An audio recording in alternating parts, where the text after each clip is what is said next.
ఈరోజు వారు చెప్పినట్టు నేను ఇంత మునిపే చెప్పాను, ఎవ్రీ క్రైసిస్ ఇది అన్ ఆపర్చునిటీ అని.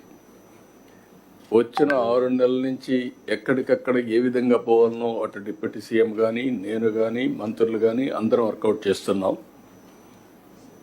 ఇటీవల ఐటీ మినిస్టర్ అమెరికాకి వెళ్ళడం, ఓసారి మన ప్రయత్నాలు చేస్తే ఇమ్మీడియట్గా ఫలితాలు రావు. చాలామంది ఫలితం వస్తేనే నేను మాట్లాడతాను అనే పరిస్థితిలో ఉంటాం. అది విశ్వసనీయత కాదు. ఎప్పుడు కూడా విశ్వసనీయత రావాలంటే నెట్వర్కింగ్, ఫ్యూచర్ని విజువలైజ్ చేయడం, దాని ప్రకారం పనిచేస్తూ ఉంటే వస్తుంది. అందుకే మొన్నే ఐటీ మినిస్టర్ గారు అమెరికాకు పోయినప్పుడు అందరినీ కలిసి అదే మరిగా గూగుల్ క్యాంపస్ కూడా వెళ్ళి వాళ్ళని రిక్వెస్ట్ చేశారు. దాని ఫలితం ఈరోజు గూగుల్ కంపెనీ విశాఖపట్నానికి రావడానికి మీకంటే ముందే ఒక ఎంఓయూ చేసి ఇక్కడికి వచ్చాం. దానికే లేట్ అయింది. ఒక హాఫ్ అన్ అవర్లో మీటింగ్ అవుతుంది అనుకున్నాం, కానీ వాళ్ళని కూడా మనం ప్లీజ్ చేయాల్సిన అవసరం ఉంది. ఎవరైనా వచ్చినప్పుడు మీకు కూడా బ్యూరోక్రసీ కూడా ఇది ఒక లెసన్, అందరికీ బ్యూరోక్రసీ కాకుండా మినిస్టర్స్కి కూడా. మనం కానీ ఒక పాజిటివ్ నెట్వర్కింగ్ కానీ పాజిటివ్గా కన్విన్స్ చేయగలిగితే ఆటోమేటిక్గా పాజిటివ్ యాక్షన్స్ వస్తాయి. మనం వచ్చారు, ఈరోజు వచ్చారు.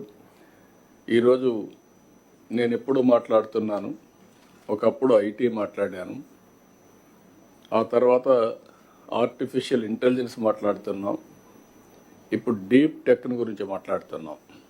అంటే వేరియస్ మార్పులు చేర్పులు వస్తున్నాయి భవిష్యత్తులో. వారు ఈరోజు వచ్చినప్పుడు అగ్రిమెంట్ చేసుకునేది ఒక ఎంఓయూ చేశాం. We're looking at a big opportunity in AI. Signed an MOU with Google. This will help in huge development in Visakhapatnam. ఈరోజు వాళ్ళు వచ్చినప్పుడు అంటున్నారు, విశాఖపట్నం మీరు ప్రపోజల్స్ చెప్పిన తర్వాత వెళ్ళాం, ఫస్ట్ హ్యాండ్ కొంచెం సర్వే చేసుకున్నాం. మా లెక్క ప్రకారం one of the best city, we're totally impressed అనే పరిస్థితికి వచ్చారు.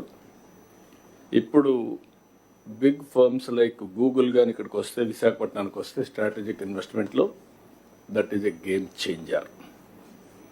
ఎందుకు నేను ఈ మాట వాడుతున్నానంటే, డేటా సెంటర్ రాగలిగి అదే మరి artificial intelligence, machine learning, deep tech ఇవన్నీ కానీ ఉపయోగించగలిగితే ఇది గ్లోబల్కే, ప్రపంచానికే ఒక సర్వీస్ హబ్ కింద తయారవుతుంది. డేటా సెంటర్ వచ్చి, ఆర్టిఫిషియల్ ఇంటెలిజెన్స్ వచ్చి, అదే సమయంలో సీ కేబుల్ ఇవన్నీ కనెక్ట్ చేస్తే ప్రపంచానికి అనుసంధానం చేసే పరిస్థితి వస్తుంది. ఏఐకే ఇది ఒక స్ట్రాటజిక్ లొకేషన్ అవుతుంది. నేను ఇటీవల కాలంలో మీ అందరితో మాట్లాడుతున్నాను, మళ్ళీ కూడా ఈరోజు కూడా అంటున్నాను, మీరు ఎంత హార్డ్ వర్క్ చేశారనేది ముఖ్యం కాదు, ఎంత స్మార్ట్ వర్క్ చేశారనేది ముఖ్యం. మనకు అవుట్కమ్స్ రావాలి. మనం కష్టపడి పనిచేస్తున్నాం, ఫలితాలు లేకపోతే దానివల్ల ఏది రాదు.